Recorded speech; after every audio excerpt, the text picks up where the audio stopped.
हनुमानଙ୍କ सह महिरावणर माया। स्वर्णमयी लंका आज महाश्मशान परिणत होइछि। स्वर्ण लंकापुर होइछि वीरशून्य। युद्धभूमि रे लोटी पड़िछन्ति कुंभकर्ण, मेघनाद आदि महावीर माने। व्यस्त विव्रत विंशबाहु रावण सिंहासन रे बसी कौन सबु भाबु भाबु चित्कार कर उठिले, ना ए त्रिभुवन विजयी रावणर बाहुरे बल थिबा पर्यंत से केबे रामर शरण पशिब नाही। कालीर राम रावण समर हेब रामर शेष दिन। एही समय रे प्रवेश कले मा निकषा। रावण सिंहासन उठी माता को प्रणाम कला। निकषा कहिले, पुत्र तू एते चिंता क्यों पाई? रावण कहिला, माँ राम सह युद्ध रे मोर समस्त वीर भ्राता और पुत्र माने निहत। राति पाहिले राम रावण युद्ध कौन करिबी मु किछि भाबी पारु नाही। तुमे किछि उपाय कह माँ। माँ कहिले, पुत्र तुमे आदौ व्यस्त विचलित हो नाही। मोर आउ गोटे वीर पौत्र अछि महिरावण। माया बल समस्त अपहरण करी निधन करिवार क्षमता ताहार अछि। से बे पातालपुर रे माँ काली को तपस्या करुछि। यह कही माँ निकषा स्मरण करिवारु संगे संगे आसी महिरावण उपस्थित हेले। माता निकषा कहिले, रामंक सह युद्ध रे लंका आज वीरशून्य होई पड़िलानी। तो पिता रावण को सहायता करी यथाशीघ्र रामन को निहत कर। महिरावण पिता को चाही कहिले, आदेश दियंतु पिता, संगे संगे जाई मु रामन को वध करिवे। रावण कहिले, ना रामन को वध करिबा एते सहज भाव नाही। से हनुमान, अंगद, सुग्रीव आदि बलशाली बानर मानक द्वारा सुरक्षित। तुमको खूब सतर्कतार सह आक्रमण करने को पड़िबो। महिरावण कहिले, पिता मु तांको सह प्रत्यक्ष लड़ाई करिबि नाही। मु राम लक्ष्मण को मो माया द्वारा अपहरण करी आनी एक गुप्त स्थान रे हत्या करिबि। पितांको आशीर्वाद घेनी बाहरी गले महिरावण। विभीषण एकथा जानि पारिले।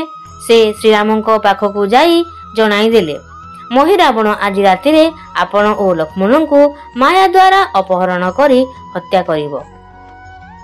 एकथा सुनी राम लक्ष्मण आश्चर्य हेले। पाखरे उपस्थित थिले समस्त बानर वीर माने। समस्ते एक स्वर रे कहि उठिले, ताहेले हनुमान एहार किछि प्रतिकार चिंता करंतु। हनुमान कहिले, तुमे माने कोनोसी चिंता कर नाही। मु थाउ थाउ प्रभुंकर कोनोसी क्षति हेबो नाही। मु मो लांगुड़ को गुड़ाई एक दुर्ग तैयारी करुछि। ताहारी भितरे मु श्रीराम लक्ष्मण को लुचाई रखुछि। तुमे माने बाहरे थाई दुर्ग को कड़ा पहरा दियो। मु दुर्गर द्वार जगुछि, देखिबा को महिरावण आसुछि। ताहा ही हैला। अर्धरात्रि बेलकू महिरावण आसी देखे तो छिड़ा होइछि एक विराट दुर्ग। दुर्गर द्वार जगिछन्ति जणे बानर। महिरावण आउ काल विलंब न करी दशरथक रूप धारण करी जाई हनुमान को पाखरे पहुंची कहिले, मु दशरथ सुनिली मोर पुत्र राम लक्ष्मण एही दुर्ग भितर अछंती। मु स्वर्गपुरु आसीछि तांको टिके देखि जिबा पई। मते टिके अनुमति दियो, मु भितर को जाए। हनुमान कहिले, तुमे किए मु जाने नाही। बाहरे विभीषण पहरा देउछंती, तुमे अपेक्षा कर। राति पाहु से आसी जदि मते अनुमति दियंती तेबे तुमको मु भितर को छाड़ी पारिबी।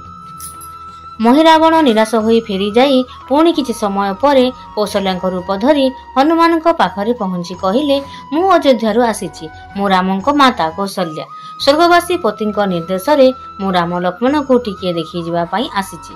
केउ दिनरु तांको मु देखि नाही। तुमे दया करी मते अनुमति दियो, मु तांको भितर को जाई देखि आसे। पूर्ववत हनुमान तांको विभीषणक कथा कहि फेराई देले। एथर मायावी महिरावण विभीषणक रूप रे आसिला एवं हनुमान को कहिला, मते टिके छाड़ी दियो तो मु प्रभु किपरि अछंती भीतर जाई देखि आसे। हनुमान विभीषण बोली विश्वास करी तांको भीतर को छाड़ी देले। दुर्ग भितर प्रवेश करी महिरावण मंत्र धूଳି पकाई राम लक्ष्मण को अचेत करदेला एवं दुर्ग भितर एक गर्त करी महा आनंद रे तांको पाताल को नहीं पळेई गला। सकाळ हेबारु विभीषण आसी पहुंचिले एवं गत राति रे महिरावण विभीषण रूप रे आसी राम लक्ष्मण को पाताल को घेनी जाइथिबा कथा जणा पड़िला। विभीषण को जणाई आउ काल विलंब न करी सेही गर्त मध्य दे पाताल रे जाई पहुंचिले महावीर हनुमान।